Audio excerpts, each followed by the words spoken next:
উত্তর ত্রিপুরায় দাবদাহে হাঁসফাঁস জনজীবন, ধর্মনগরে স্বস্তির আশ্রয় ডাবের জল। উত্তর ত্রিপুরার অন্যতম ব্যস্ততম শহর ধর্মনগর এখন দাবদাহে দগ্ধ। দিনের বেলা গরমের তীব্রতা আর আর্দ্রতার চাপে জনজীবন কার্যত অস্থির। অলিগলি, বাজার, বাসস্ট্যান্ড সবখানেই যেন দমবন্ধ অবস্থা।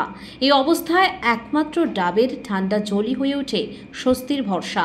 শহরের মোড়ে মোড়ে, বাজার চত্বরে ডাব বিক্রেতাদের দোকানে মানুষের ভিড় চোখে পড়ার মতো। অনেকেই বলছেন ঠান্ডা পানীয় নয়, প্রাকৃতিক পানীয়ই এখন সবার পছন্দ। গরম পড়ার পর বিক্রি বেড়ে গেছে। প্রতিদিন 70 থেকে 80 টাকায় ডাব বিক্রি করছি, ভালোই চলছে, এমনটাই জানিয়েছেন ডাব বিক্রেতা। এই গরমে শরীর ঠান্ডা রাখতে ডাবই সবচেয়ে উপকারী। শুধু স্বাদে নয়, স্বাস্থ্যের পক্ষেও ভালো। দুপুর 3টে নাগাদ তাপমাত্রা ছুঁয়েছে 34 ডিগ্রি সেলসিয়াস। তবে আর্দ্রতার কারণে শরীরে তা আরও বেশি অনুভূত হচ্ছে।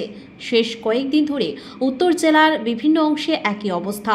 তবে জনবহুল ধর্মনগরে প্রভাব বেশি। আর তার আগ পর্যন্ত এক গ্লাস ডাবের জলই একমাত্র ভরসা।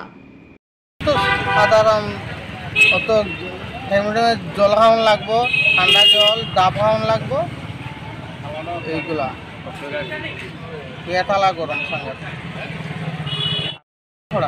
মানে কাজে গেছিলেন? কাজ তো আর হইছে না, তখন এই গরম থেকে পরিত্রাণ পাওয়ার জন্য এখন ডাব খাচ্ছেন। হ্যাঁ, কত দরে কিনলেন এই ডাবটা? এটা তো 60 টাকা।